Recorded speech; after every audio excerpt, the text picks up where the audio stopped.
Baton Rouge, Baton Rouge. I'm gonna get me some alligator shoes. Hello and welcome everybody to another episode of Alligator Shoes. I'm your host, Michael Hackett, where we talk about everything good going on in Baton Rouge, influencers, nonprofits, business people, and everybody taking care of what they need to take care of in our city. Today's no different. I have my good friend, Chuck Spicer, who is the CEO of Our Lady of the Lake Regional Medical Center and a very good friend of mine.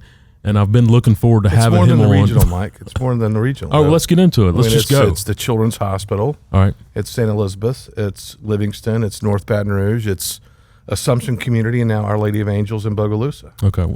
So the reach extends a long way. So, well, how many?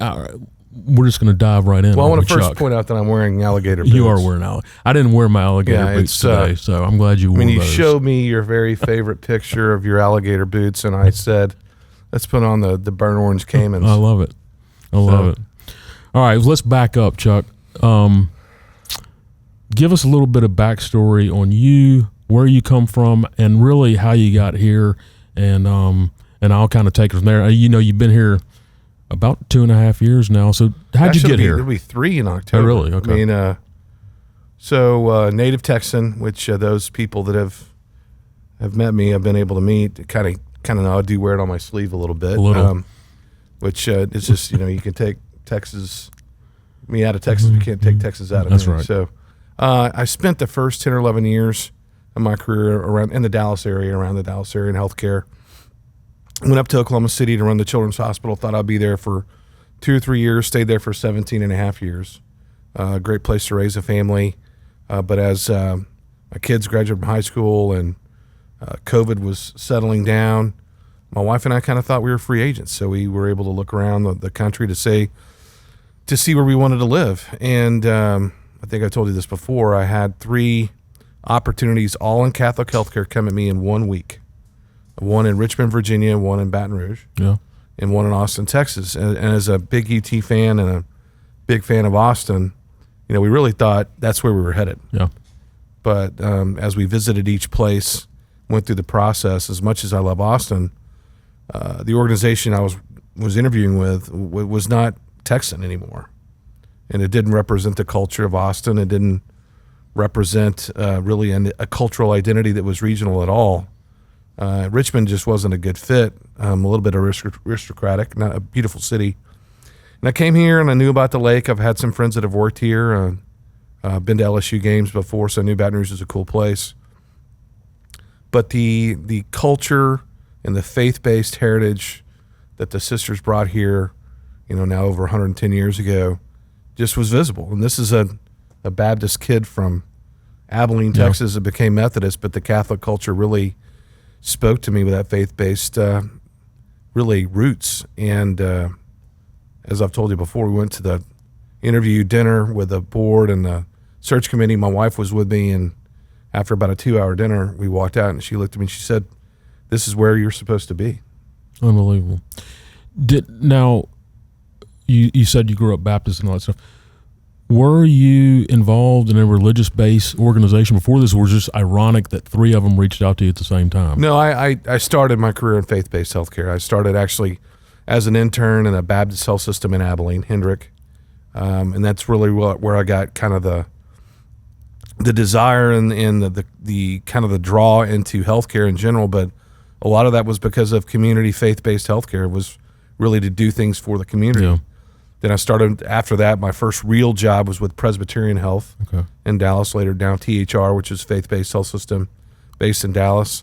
Then I wandered into academics with the University of Texas, and then I wandered into for-profit with HCA, and always wanted to get back to the community faith-based roots.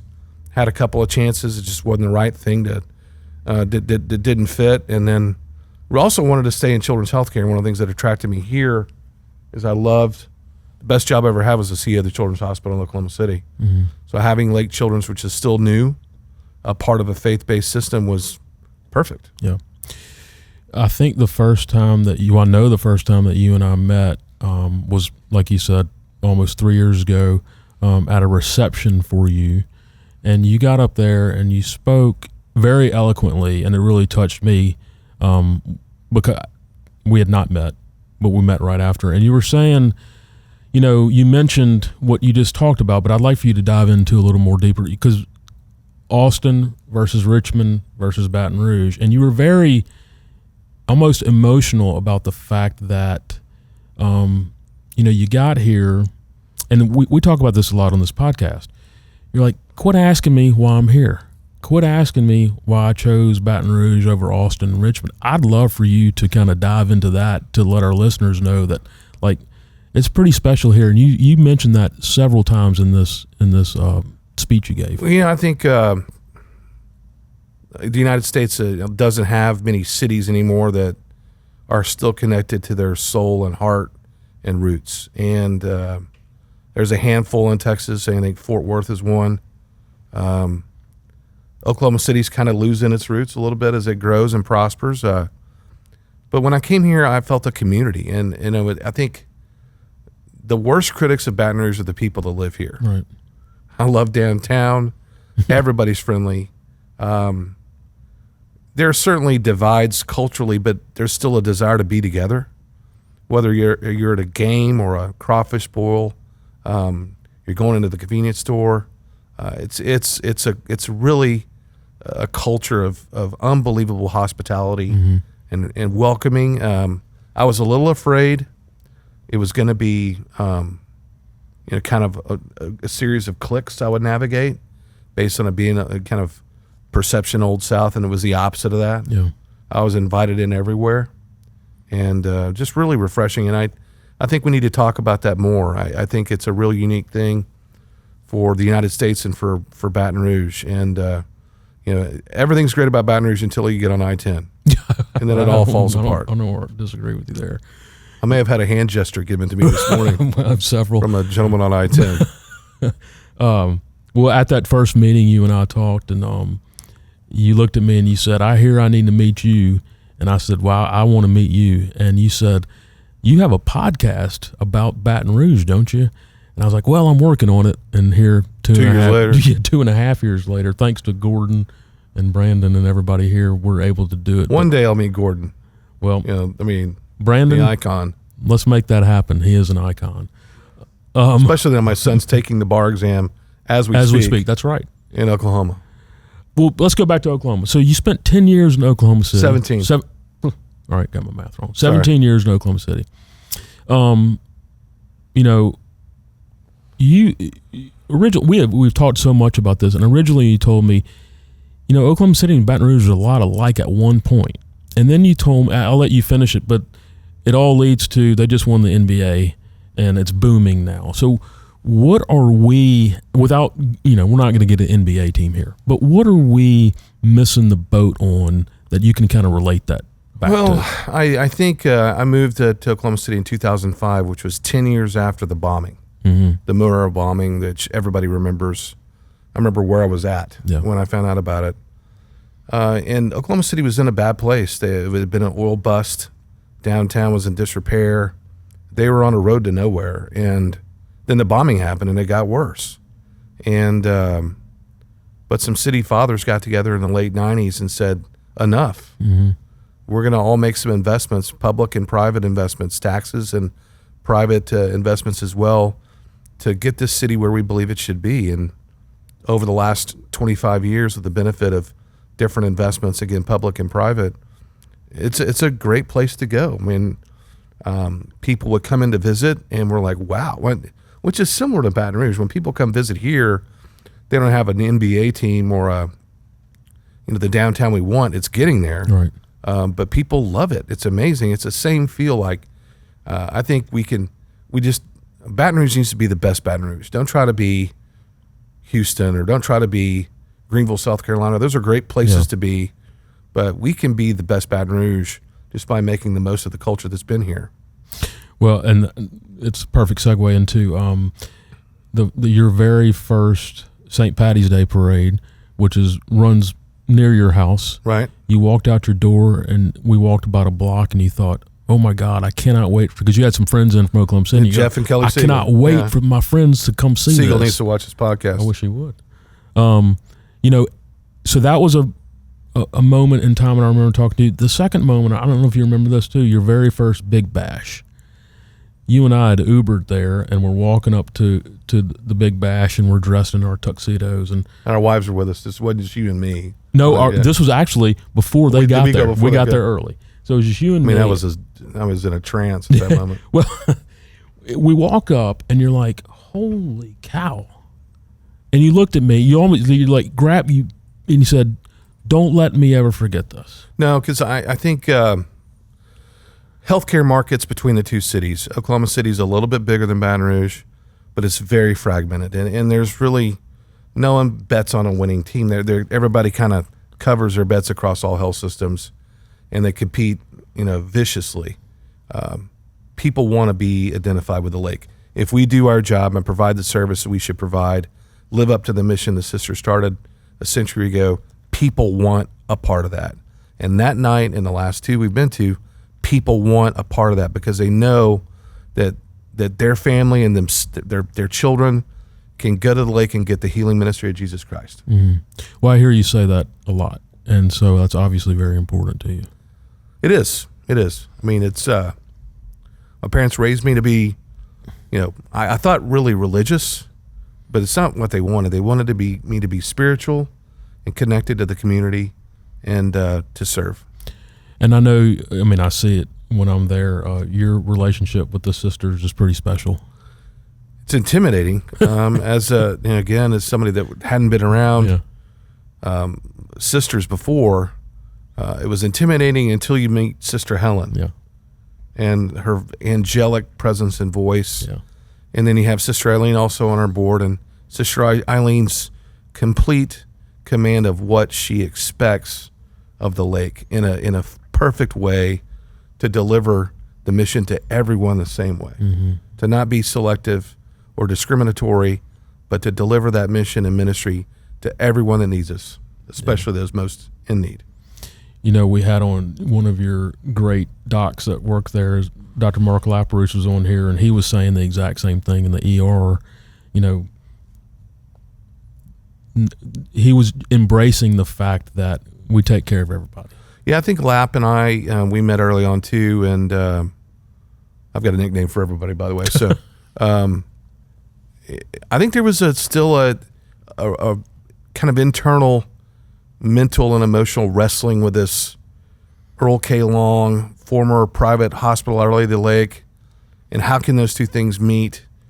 And I walked in like, well, they're exactly the same thing. Mm-hmm. The mission of the lake and of the broader Catholic ministry above us is to be there for everyone. Yep. And I say this a lot to new people that join the lake team and the lake family is I know we may have the wealthiest person in Baton Rouge in a hospital bed today staying next to the poorest. Right. And they get the same care. And it's embraced and loved. Well, we're not going to run away from it. We're going to lean into it. Yep. You mentioned, I'd like to, for our listeners and people watching, a lot of people are confused, and maybe you can shed a light. What's the difference between OLOL and FMOL, and the best way you can describe it? And you kind of jokingly said it at the first, but will you repeat what your role is at OLOL and how it relates to FMOL, I guess? Well, sure. Franciscan Missionaries of Our Lady is the original Franciscan order that the sisters brought to Louisiana in 1913. They got on a boat, 1912, 1911, right, which is not a great time to cross the Atlantic from France, if you think about what else was happening in the North Atlantic at that time. But they brought their commitment to, at that time, Alexandria, Pineville, to build a hospital. When they got there, the priest didn't have any money anymore. Mm-hmm. So they stayed, they were stuck. And then they got a call from a priest in Monroe. And they went there. He had inherited some money from his parents. And so they used that money plus with what they had from Calais, France, and started St. Francis Medical Center or Hospital. 10 years later, they get a call from Baton Rouge to come down to Baton Rouge and start Our Lady of the Lake. So the original mission was focused in Louisiana. We're now in Mississippi too. But it was initially kind of a holding company, mm-hmm, or FMOL. Had different hospital systems under it, and now we've tried to merge them all together to create some efficiencies and synergies. So Our Lady of the Lake is the biggest system within the system, if you will. We service the Baton Rouge area, Ascension Parish, Assumption Community Hospital, Assumption Parish. And then we also now have Our Lady of Angels under our ministry as well. But then there's St. Dominic's in Jackson, Mississippi. Okay. Our Lady of Lourdes in Lafayette, and St. Francis still in Monroe. So FML is kind of the parent Catholic organization over all of those. The Lake is the biggest of all of the different entities below FML. Does that make sense? Yeah, it does. My job is to be the leader of the Lake in Angels. E.J. Kuiper is relatively new to town too. Leads the broader health Catholic system above me. Okay. And deeply committed to Catholic healthcare. Also has become the biggest LSU fan in the history of the world as a Dutch guy, a guy from Amsterdam, and he gets irritated with me because I still root for Texas, but he's an LSU fan. Well, look, you do pretty good. You wear your purple and gold as much as you can, unless it's involving UT. I think that's the operative word and phrase, as much as I can. Right. So there's a limit. I think Texas people like Louisiana people better than do Oklahoma people. Well, Oklahoma people don't like Texas people. I think we like the Louisiana people love everybody. I mean, I think that's the way it is. And we also have. I do. I have a big respect for the Longhorns. I mean, I don't pull for them, but I mean, it goes back to it's the irony of the Louisiana and Baton Rouge situation is really Baton Rouge doesn't want to be Dallas or Austin or wherever. They want to be Baton Rouge, and they just forget about it. And they just want to be them. I mean, I think the Oklahoma City's problem is they always wanted to be Dallas, and just be the best Oklahoma City is what I would always say. Do you? How do you feel when people compare like Baton Rouge to miniature Houston? You think it's a fair comparison? No. I mean, petrochem and oil and gas, maybe. Houston is. It's in Texas. It's got that going for it, but it's not a place. As soon as I say this, you better have to move to Houston, but it's not on my top. Houston doesn't have a local soul anymore. When you go to Baton Rouge, go to Doe's Eat Place, which I know is not based in Baton Rouge, but it's still something local. When you go to Pelican to Mars, love that place. You're not going to. Come on, you're not going to see that anywhere else. Right. Go to any number of places you and I have frequented. I mean, it's just such a locally based place. All right, well, I know you love doing this, so I'm going to throw this out at you. Give me top 3 restaurants before we get back to work stuff while we're on the topic, because I know I don't want to be banned. No, I mean, what if I don't leave somebody? I'm going to tell you a restaurant story. Okay, all right. So Neil, who owns Zippy's Tacos, I love Neil. Neil's great. I met Neil at Richard Pellerin's house when I got here, and Neil and I had some instant connections from his fraternity days at LSU, some guys that we both knew. And we talked for a while, and then I said, I've been wanting to go eat a taco at your place. And he goes, yeah, come on by anytime. So 2 weeks later, I went in on a Sunday to watch a Cowboy game, and walked in, and this guy looked at me, and he goes, you're Chuck Spicer. I go, what? I said, he goes, you're Chuck Spicer. I go, yeah. I'm like, I said, how'd you know that? And he pulls out my bio from my press release. He goes, Neil said you can have anything you want. And I said, great. So Neil, I got like a taco salad and a margarita. And, but that kind of tailored approach, you don't get that anywhere else. Big plug for Neil now, tacos forever. But it's that kind of way when you walk into Mestizos or, now the Colonel's Club is a cool new place. I love my Superior Brunch Fix. And my wife loves it. Yep. And I'm a Tex-Mex snob. The one thing we have to have, I plead to the people of Baton Rouge. Breakfast tacos? No, we got that now with the Barracuda tacos. Oh, yeah, Barracuda. Is Tex-Mex. Not Tex-Mex. Barbecue. Mesquite barbecue. All right. We need to make that happen. Yeah, we need to make that happen. All right. Let's go back to work. I want to know your style. Like you're known, at least here, for building culture and really changing culture's strong, but I mean, like a lot of camaraderie, I would say, and then also I think your secret weapon, from what I've seen, is putting a team together. Like you have a knack for putting people together, making them feel important, and then letting them roll. Well, the culture piece, I think we have a strong culture at the lake across all of the entities within the lake. And I think that's true for FML more broadly. When I got to the lake, it was at a really fragile time. It was right after COVID. There had been some stuff that had happened at the lake that wasn't great. Some public, publicity around breakups and partnerships, and we had some healing to do. But I tell people all the time, it wasn't really that hard to get the culture momentum moving. It's like when you walk in an old house and you look at the bones and you go, wow, I wonder what's under this carpet. And you pull the carpet up and there's this beautiful hardwood. Right. And you just pull the whole carpet up, you get the floor refinished, and all of a sudden, bam, right, the house is popping. I think that's what has happened at the lake. The culture was always there. Mm-hmm. We just had to find it again. Yeah.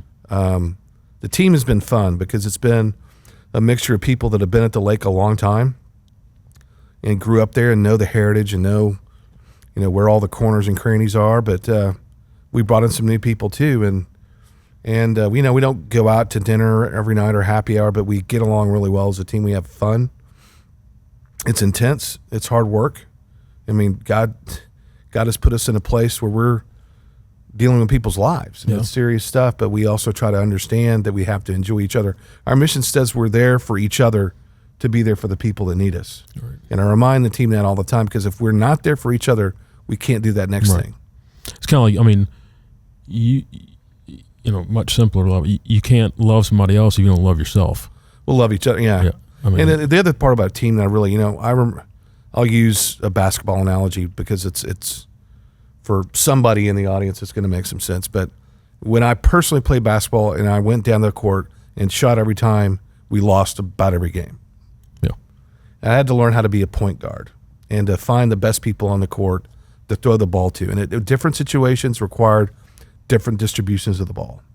And we've got a team now. And I know I've got a bunch of people. I can throw them the ball, and they're going to make the basket. Yeah. And my job is to make sure we distribute it the right way. Well, the other part that's impressive, too, is you brought in, in particular, I can count at least 4 fairly young professional executives from outside of the state. And that, on this podcast, we always talk about. Well, if you're talking about Gordy, he's one. He's not fairly young. I wasn't thinking about Gordy. Yeah, he's not one. Well, we could. So 4.5. Well, 3.5. 3.5. So, maybe 4, maybe 5 of Gordy 4. But the point I think is, again, don't act like we can't recruit people to here, because we've done it at the lake. Right. We've got great physicians, great clinical care, a great fun place to live. You're close enough to New Orleans to go there when you want. Right. But you've got enough here to stay here and really enjoy just being in Baton Rouge. We're about a month away from, I guess, by the time this airs, it'll be in the middle of football season or the beginning. I hope of it. Before then.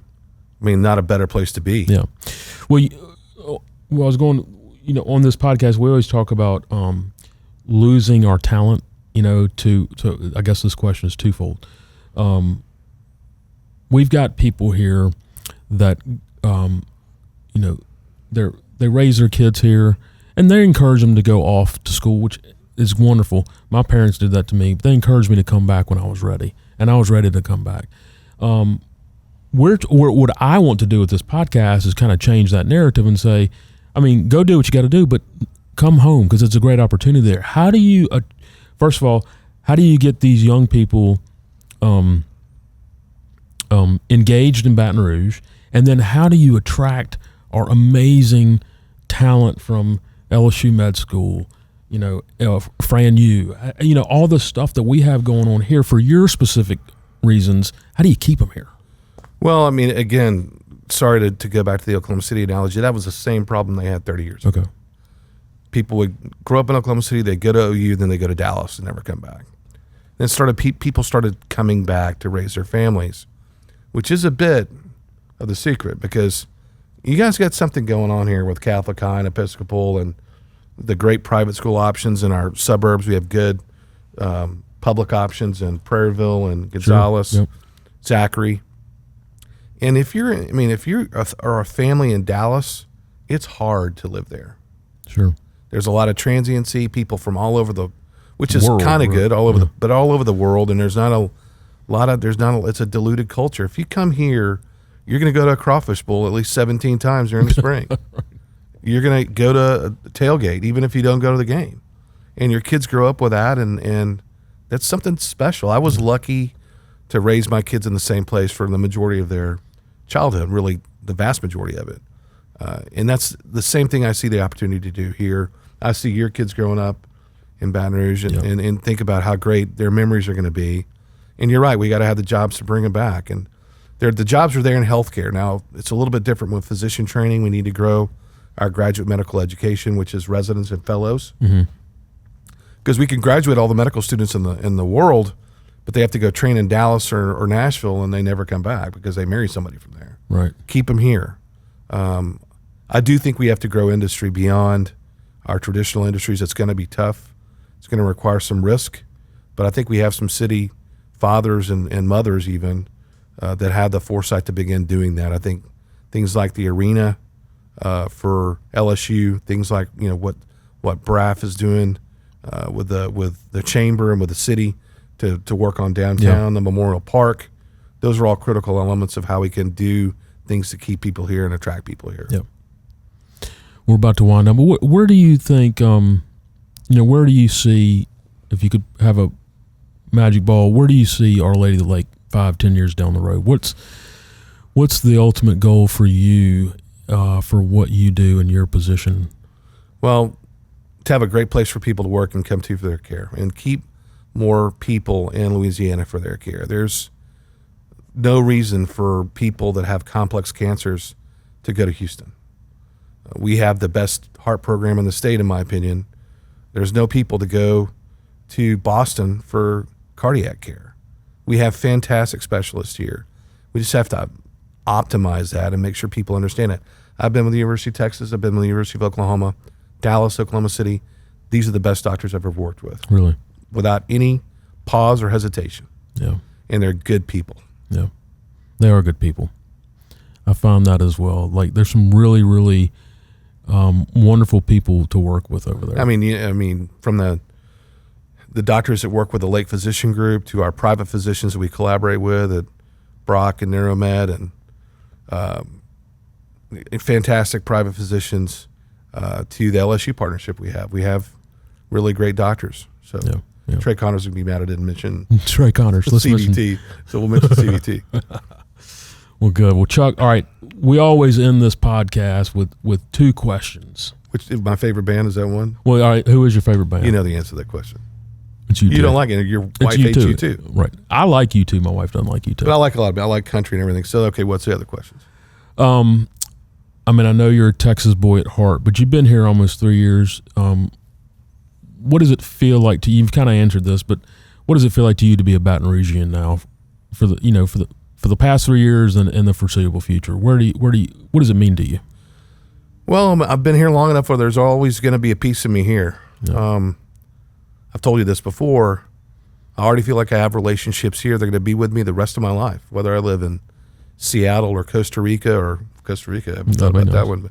But, we have roots now. My wife and I have made friends, including, you and JT, and that wherever I'm going to be and when I'm 70 years old, you and I will find a way to get together and have a glass of milk. Absolutely. And so that tie to me is that what Baton Rouge has brought to my life. Yeah. Yep. And finally, my little hook on this show is, who do you pass the baton to? You were passed Dr. Laprousse, Mark Laprousse, passed the baton to you. So I want to ask you, who would you like to pass the baton to? Well, I'm going to pass the baton to Lori Melanson, which West Texas, is hard to say that name. Lori, you knew I didn't even say the name for several weeks after I met you. I have no doubt the baton's going to be grabbed from me, from Lori. She is going to sprint, run way faster than I run. Not even run over the hurdle. I mean, she'll run over the hurdles. She's not even going to jump them. Because Lori's got that type of focus on making an impact in Baton Rouge. So, Lori, you've got the baton. All right, Lori Melanson, we're coming for you. Chuck Spicer, CEO Zach. of Our Lady Lake, thank you so much for coming on Alligator Shoes, and we will see you next time. Thank you. Alligator I like boots. crawfish, I like rice, and I like girls that treat you nice. I'm gonna find me one in Baton